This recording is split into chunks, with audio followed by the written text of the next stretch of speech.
Kenalin, ini Johnny. Kalau diingat-ingat lagi, dia kok sering banget apes ya? Kemanapun dia pergi, cuaca buruk selalu mengikutinya. Tuh kan, baru juga diomongin. Suatu hari, anjing Johnny tiba-tiba gelisah. Dia terus berlarian dan nyakarin pintu. Hewan imut itu juga ngumpet di pojokan sambil sesekali menggonggong. Saat cangkir di lemarinya saling beradu, Johnny baru tahu apa maksudnya. Bunyi itu dihasilkan dari gempa awal yang nantinya jadi gempa utama. Gempa bumi sering terjadi secara beruntun. Jadi, setelah beberapa minggu ada gempa awal, kemungkinan akan disusul dengan gempa yang jauh lebih dahsyat. Beberapa saat sebelum gempa, mungkin juga akan terlihat cahaya biru aneh di angkasa. Inilah yang disebut dengan cahaya gempa. Cahaya ini bisa muncul beberapa hari sampai sekian detik sebelum gempa. Kali ini Johnny lagi menyusuri pantai.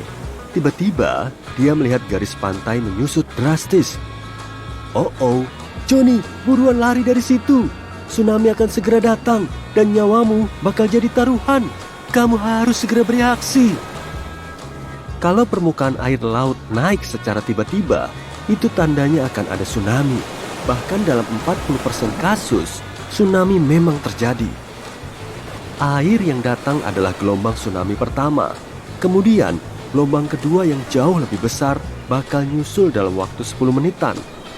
Johnny juga bisa ngelihat air lautnya ngeluarin gelembung, berpusar, ngebentuk pola aneh. Maka bisa dipastikan tsunami sudah sangat dekat. Kali ini Johnny ngelihat keanehan pada matahari. Dari kacamata hitam khusus yang super gelap, dia bisa ngelihat suar yang gak rata di sekitar garis luar matahari.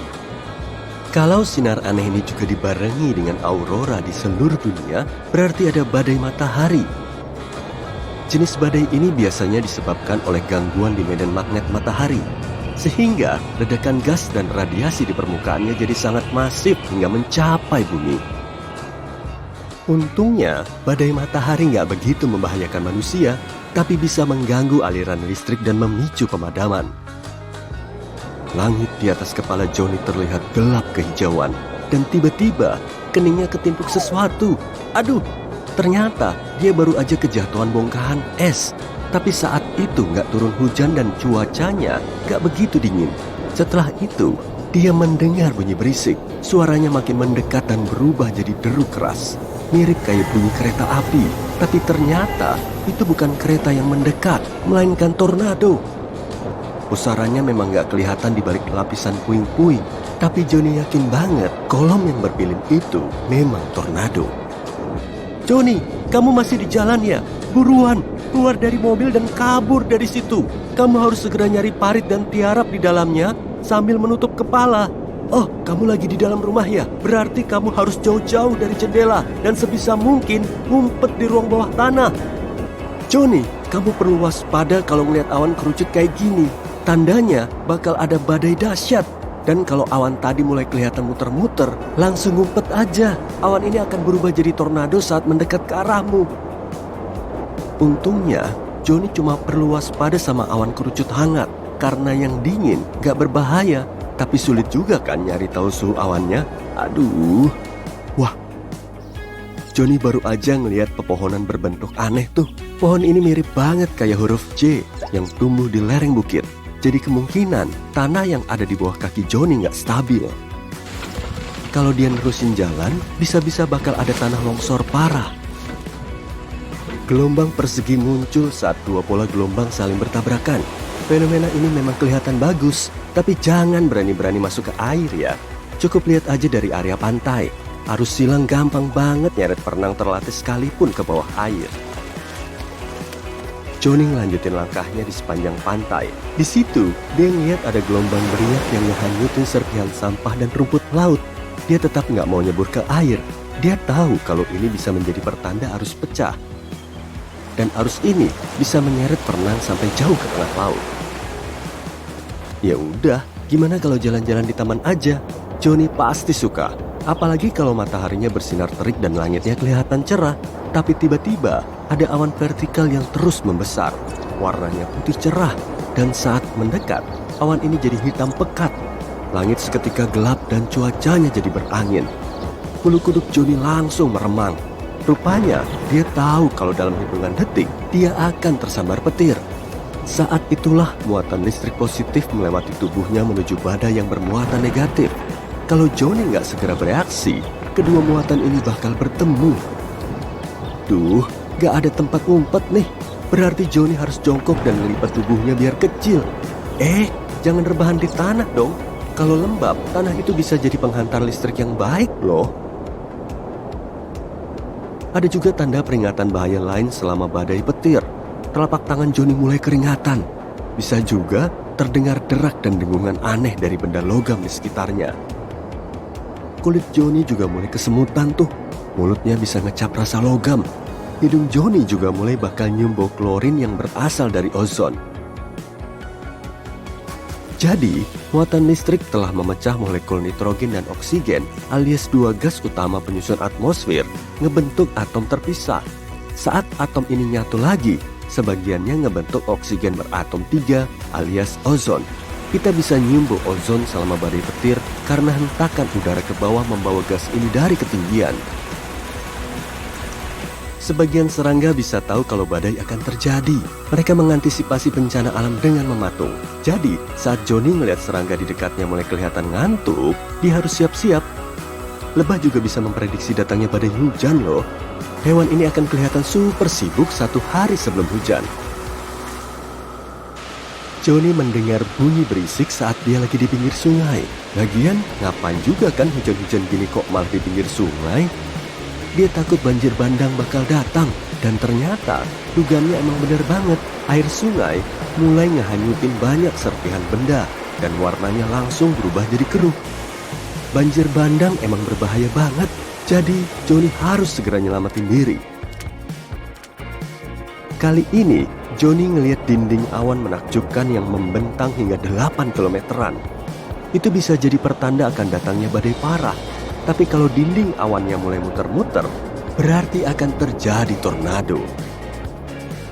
Johnny melanjutin perjalanannya ke pegunungan bersalju. Tahu-tahu, dia mendengar bunyi es di bawah kakinya. Dan kemungkinan besar, es di situ berongga. Buruan Johnny, cek dulu bekas kakimu. Kali aja di situ ada retakan. Kalau beneran ada, mungkin saljunya akan segera longsor. Sesaat kemudian, Johnny bisa ngelihat ada longsoran salju yang mendekat. Dia berusaha sekuat tenaga untuk kabur dari situ. Dan seringnya, dia bisa menghindari longsoran dengan lari menuruni bukit, kemudian bergerak menyamping. Tapi cerita kali ini benar-benar beda. Johnny nggak punya cukup waktu dan cuma bisa lari ke pohon terdekat. Kalau dia punya pegangan kuat, longsoran salju itu mungkin nggak akan menyeretnya. Tapi kalau upayanya nggak berhasil, Johnny harus merangkak ke permukaan salju selama longsorannya bergerak. Di suatu siang yang terik, Johnny mengamati banyak dedaunan muda tiba-tiba layu. Oh, jangan-jangan bakal ada badai tuh. Beberapa saat sebelum terjadi cuaca ekstrim, biasanya kelembapan udara akan naik. Dedaunan juga lebih basah dan semakin berat, sehingga gampang tertiup angin. Rumah Johnny udah sangat tua dan dinding dalamnya retak-retak. Bahkan retakan itu terus melebar. Waduh, kok ada retakan baru juga ya? Itu bisa jadi... Gimana? Udahan rebahannya? Aku punya tugas berat untuk kamu nih. Tenang aja, seru kok. Kamu bakal pergi ke beberapa planet di tata surya dan mencoba lari di sana. Yuk cari tahu di mana kamu bisa lari paling cepat dan di mana kamu nggak bisa jalan. Pria tercepat di bumi, Usain Bolt, bisa lari dengan kecepatan rata-rata 38 km per jam. Tapi kecepatan tertingginya 43 km per jam.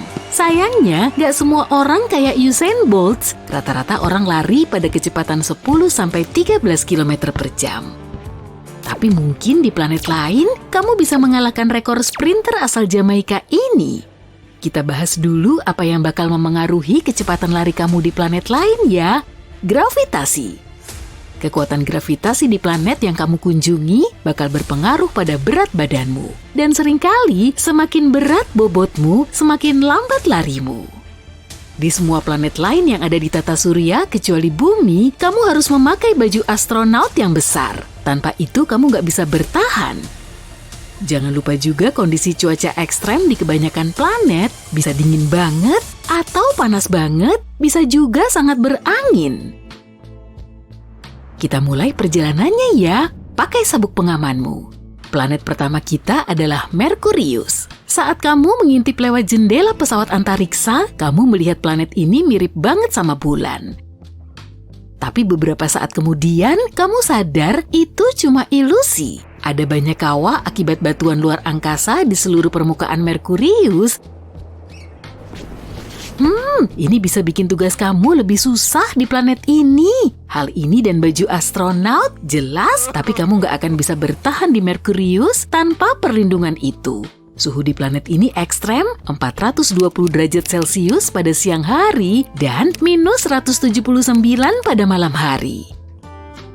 Tapi ada satu hal yang bisa menguntungkanmu di planet yang gak ramah ini. Misalnya berat badanmu di bumi 70 kg, di Merkurius bakal menjadi 26 kg. Artinya, meskipun pakai baju astronaut, kamu bisa bergerak lebih cepat daripada di bumi. Kalau berusaha keras, kecepatanmu bakal mencapai 21 km per jam. Selanjutnya, Venus yang dijuluki bintang kejora. Saat mendekati planet ini, kamu melihat dunia yang sangat berbeda dengan planet kebiruan yang kamu lihat di buku. Sebelum mendarat, kamu harus melewati atmosfer super padat yang terdiri dari karbon dioksida. Selagi pesawat antariksa turun, kamu melihat awan asam sulfat tebal.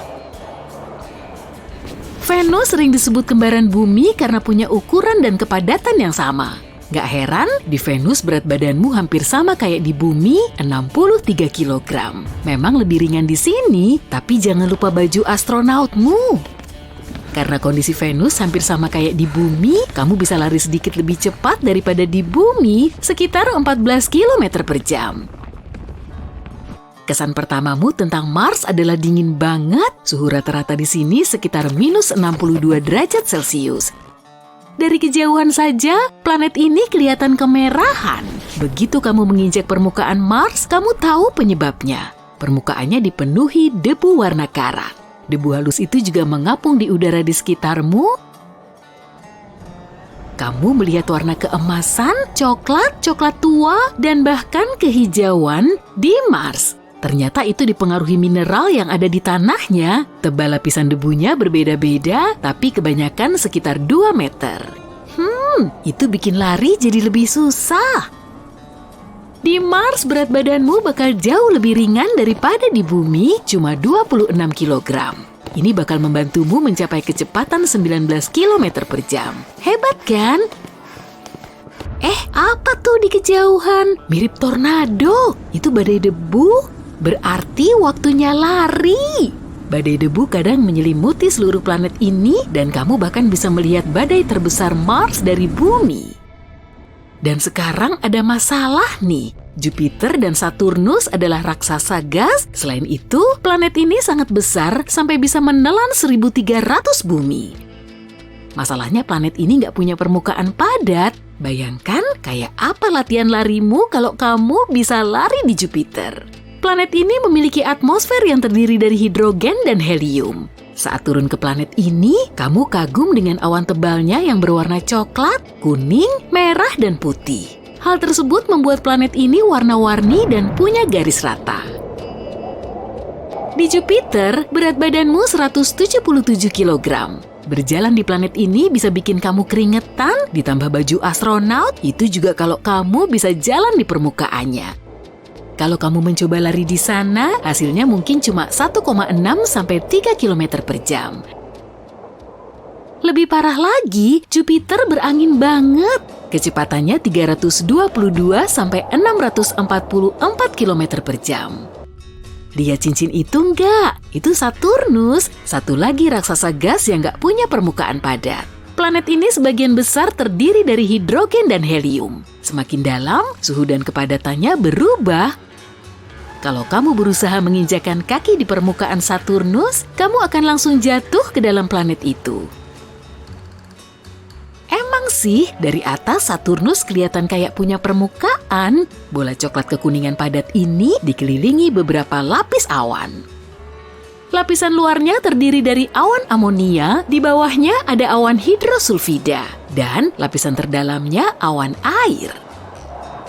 Meskipun Saturnus raksasa gas, berat badanmu nggak begitu berbeda di sini. Sekitar 75 kg karena gravitasinya mirip gravitasi bumi. Tapi karena kondisi di planet ini dan baju astronot yang besar, kamu nggak akan bisa lari cepat, paling sekitar 6 km per jam. Sebelum pergi, kamu mengagumi ciri paling terkenal Saturnus, cincinnya yang berwarna abu-abu, krem, dan coklat. Kumpulan cincin kecil ini terdiri dari bongkahan batu dan es. Kamu juga melihat beberapa dari 53 satelit Saturnus, itu Titan, dunia es yang lebih besar daripada bulan dan bahkan Merkurius. Titan adalah satelit terbesar kedua di tata surya. Planet berikutnya adalah bola hijau biru yang terdiri dari es dan gas, raksasa es Uranus. Warna planet ini cantik karena cahaya dari matahari terpantul di permukaannya. Uranus nggak padat, tekan remnya. Kalau terlambat berhenti, pesawatmu akan melewati atmosfer atas dan tenggelam ke bagian tengah planet ini yang cair. Kayaknya kamu nggak bisa lari di sini deh. Jadi bayangin aja ya. Di Uranus, berat badanmu sekitar 62 kg. Anehnya, kamu bisa mendapat kecepatan bagus di sini, setidaknya 13 km per jam. Itu juga kalau kamu nggak terjebak hurikan di sana ya. Badai ekstrem terjadi di planet ini pada musim panas saat suhu Uranus paling panas. Lalu hurikan bisa menyebar lebih dari 9.000 km.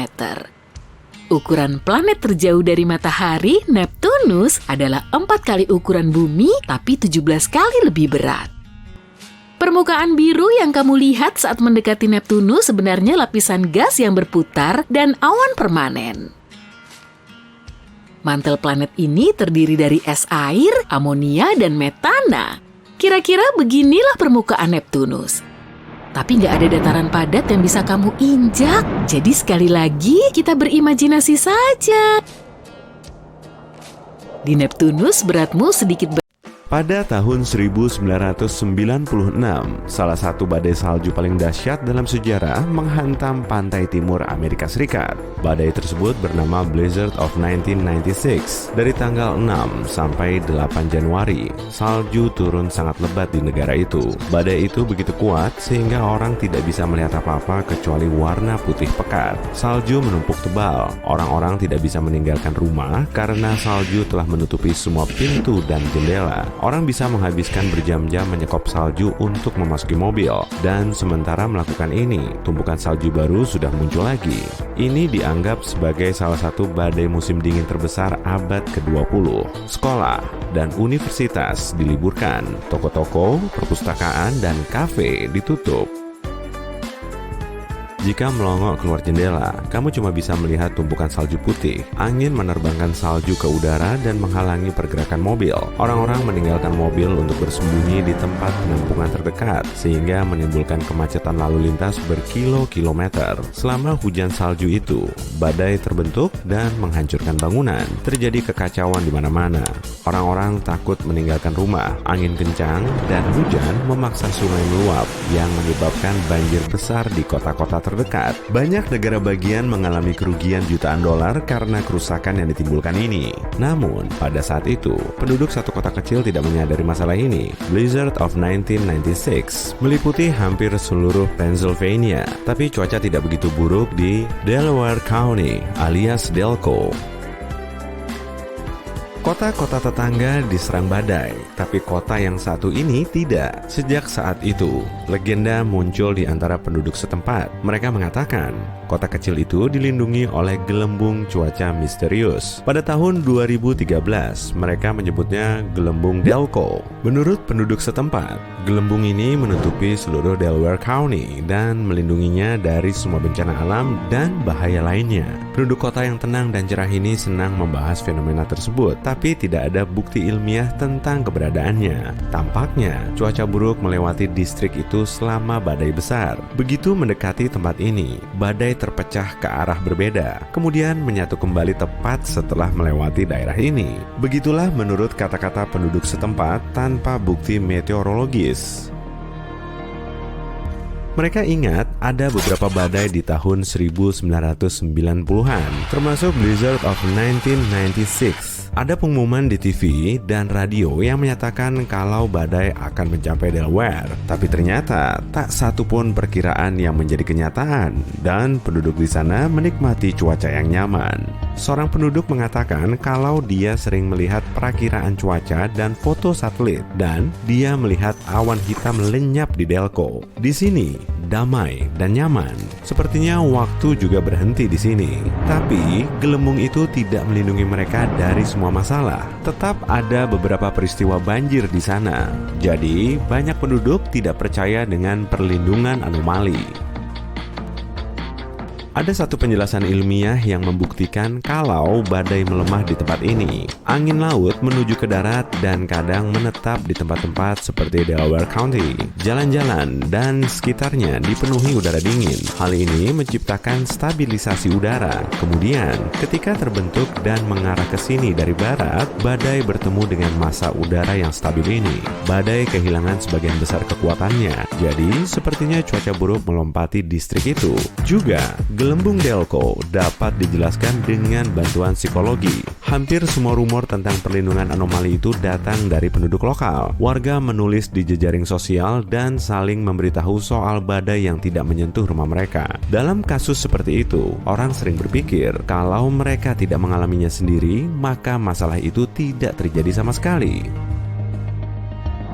Bayangkan kamu lagi santai di teras rumah sementara radio memprediksi badai yang kuat. Alam terlihat tenang di depan matamu.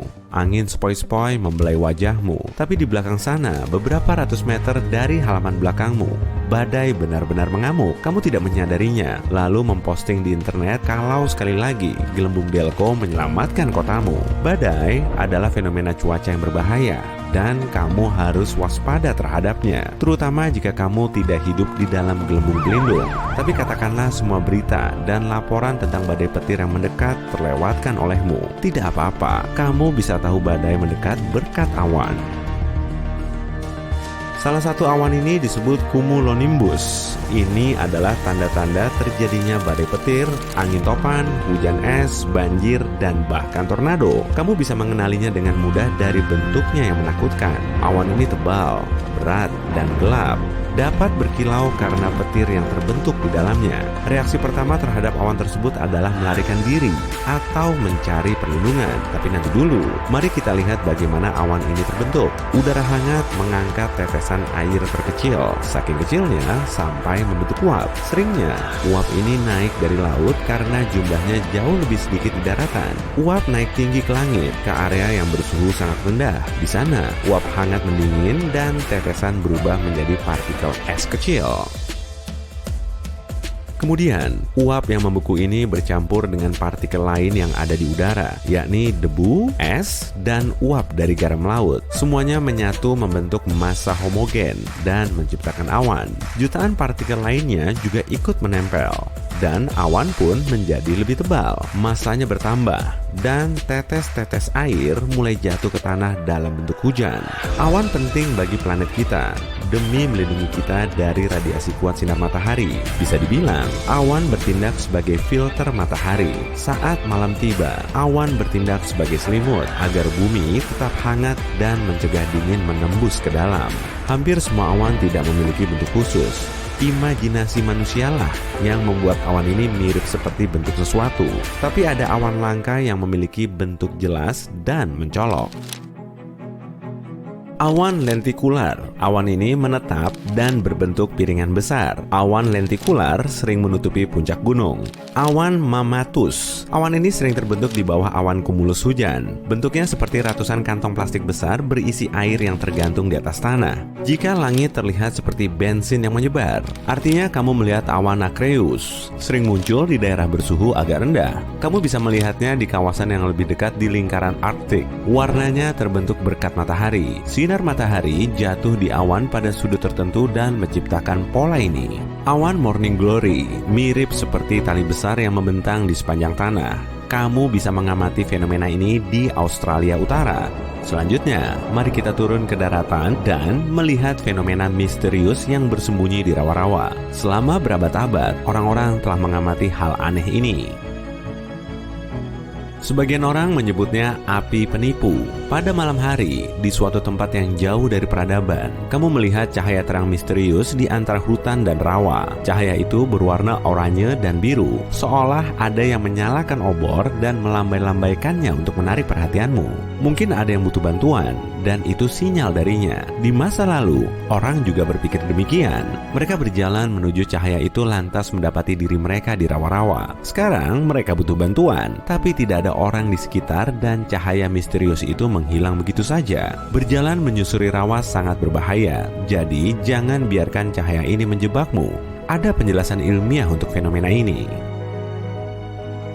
Jamur dan ganggang biopendar tumbuh di tempat berawa dan kadang-kadang bersinar dengan warna biru. Dari jauh, pendar ini menciptakan ilusi cahaya kecil. Angin dan air menggoyangkan alga dan jamur itu, sehingga tampak seolah-olah cahaya itu terbang. Ada banyak bahan organik juga di rawa, seperti daun, rumput, lumpur, tanah liat, dan cabang pohon. Semua materi ini terurai dengan cepat dalam kondisi basah dan melepaskan metana. Begitu terpapar dengan udara, metana langsung menyala dan terbang di atas rawa dalam bentuk bola api yang membara. Fenomena ini terjadi di daerah berawa di seluruh dunia, tapi cahaya terbang yang paling terkenal adalah di gurun Texas Barat. Cahaya ini disebut cahaya Marfa. Masing-masing seukuran bola basket dan selalu muncul di padang pasir. Cahaya itu berkedip, menyatu, terpisah menjadi dua bagian, lalu terbang ke langit. Namun, tidak ada penjelasan ilmiah untuk fenomena ini. Mungkin ini cuma lampu dari mobil yang melintas, tapi banyak orang berpikir kalau cahaya Marfa muncul dengan alasan yang sama seperti cahaya seram di rawa-rawa tadi. Ada sejumlah besar minyak dan gas alam bercampur metana yang tersembunyi di bawah padang pasir itu. Kadang-kadang, gas ini keluar dari tanah dan terbakar begitu terpapar dengan oksigen.